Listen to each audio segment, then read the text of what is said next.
Welcome to my channel, Dr. Munshi Nasser, Scaled on How Are You, My Dear Learners. In this video, we are going to talk about how to write a proper systematic literature review for multidisciplinary purposes. For example, if you are coming from engineering, IT, business, social science, and life science, for all of you, how to write a proper systematic literature review which can be published in a very good journal quickly. So, without wasting any time, let's get started.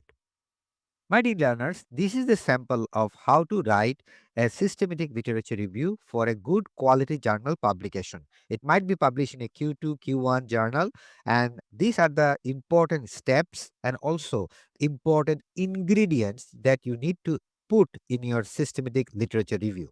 So, the first of all, you need to choose the perfect journal for your paper to be submitted. This is the first step that you are going to do for publication for any type of article, not only systematic literature review, but also any type of article. So as you can see here that I first choose the first journal, Employee Relations, the international journals, it is the Umbrella publication. I go and check the indexing. Here the Scopus is 7.1, which is a good one, Q2 journal, and it has a 9.7% in acceptance rate. Accept to publication is 38 days. The time to first decision is 55 days, which is moderately okay. So this is the journal that I am looking for. So I will go and check the author guidelines and the overview of the journal. As you can see here that the aims and scope of the journal, and I will try to focus and write my manuscript if I want to publish to this journal according to the aims and scope and the content of this particular journal. That will give us a bigger chance or larger chance to publish in a good journal like this one. So once I decide the journal, then I decide the title, Worker Unrest in Global Manufacturing Industries, a Systematic Literature Review. This is my title. You can choose the title based on the protocol like PICo, population, comparison, intervention, and outcome, or any other protocol that can be followed for selecting your best research title. Once you find the research title, you will write down the article, abstract, and other sections according to the journal author guideline. So you can see here that the MREL publication requests us to write the abstract according to the structured abstract. And you can see here that purpose, design, methodology, approach. You can see this is the one that I have used. Employing qualitative, interpretive, meta synthesis is the methodology that I have applied in this particular systematic literature review. And we also followed the PRISMA guideline. Findings, research limitation implications, practical implications, originality, keyword. These are the structured steps of the manuscript writing according to the MREL publication.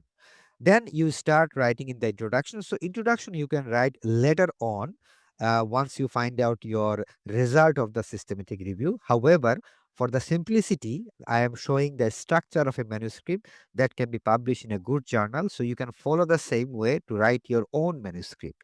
So this is the starting point of the introduction. So you can write the introduction about what is the purpose of this type of title and why you need to write a systematic review on this particular title. So here the ready-made garment industry in Bangladesh, automobile manufacturing in China, and electronics assembly across the Southeast Asia have witnessed recurring episodes of labor unrest, often with the substantial economic and political ramifications. So that is the main idea gives me behind to write a proper systematic review because there is a global application of labor unrest. So you need to choose a systematic literature review which has a global impact or global across the world there is some sort of impact of your title. Immediate after introduction, I would suggest you should start writing the key contribution of this review. So immediate after the introduction, you need to write what are the key contribution of this review. So that actually helps the reviewer and the editor to decide whether it is a significant contribution to the literature and a significant piece of work to publish in their particular journal.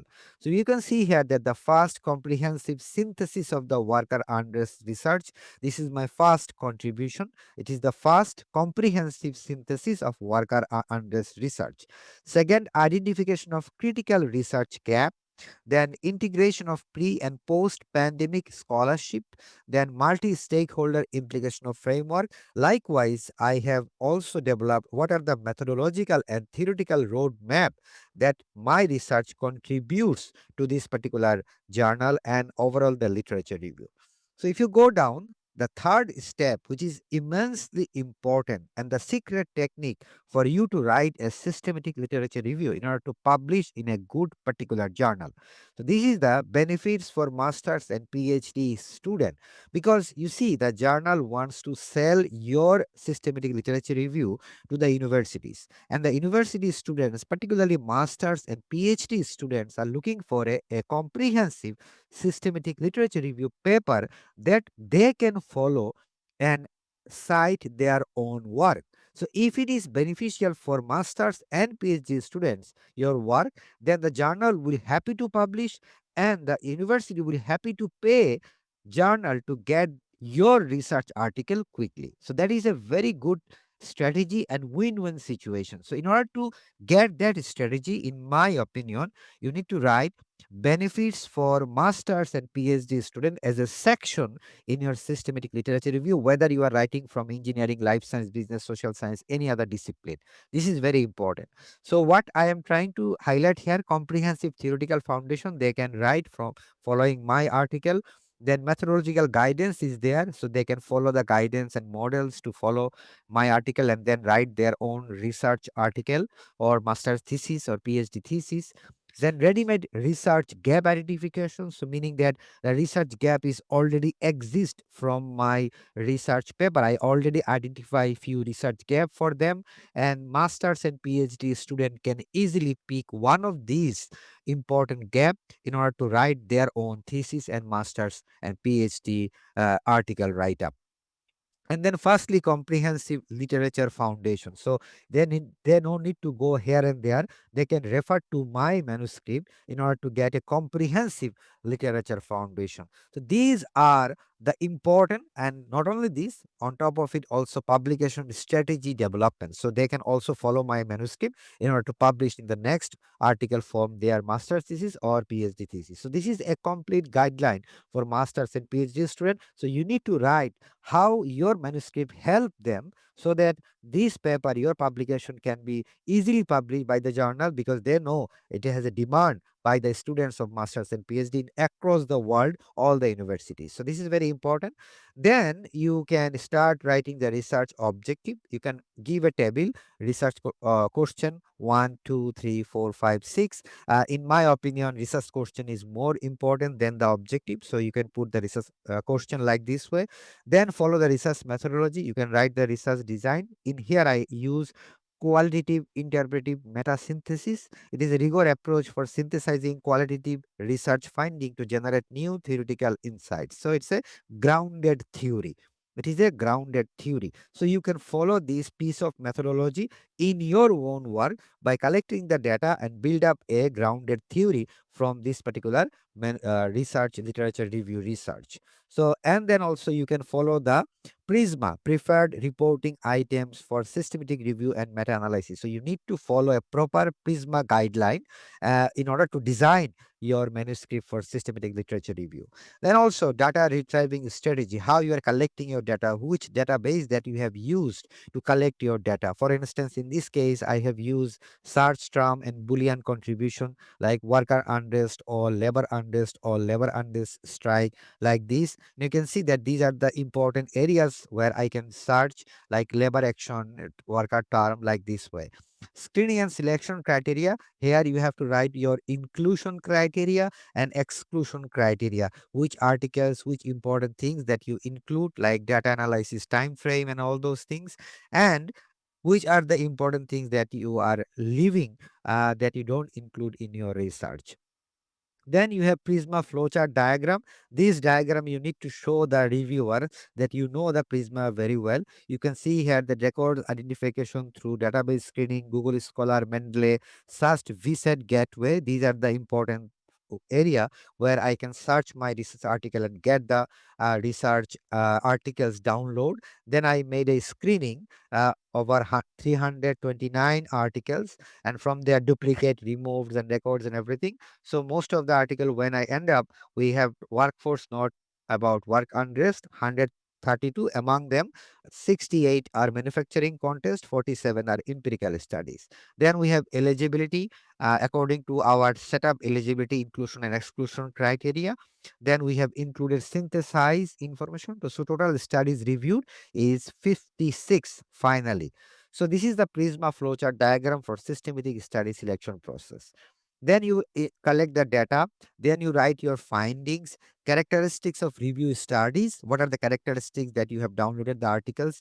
Then you start writing your thematic synthesis. Very important. If you are coming from a qualitative study research background or a systematic literature review background, you can use Max QDA or NBivo software for literature review and qualitative study for thematic analysis purposes. So here you can see our first theme is causes of worker unrest, and then you can see that there are a few researcher who mention about the causes of worker unrest. I highlighted those important researchers contribution. Then the second theme is forms and patterns of worker unrest. Similarly, few of the researchers who mention about worker unrest in their different research published article previously, and I also highlighted their contributions in this particular theme.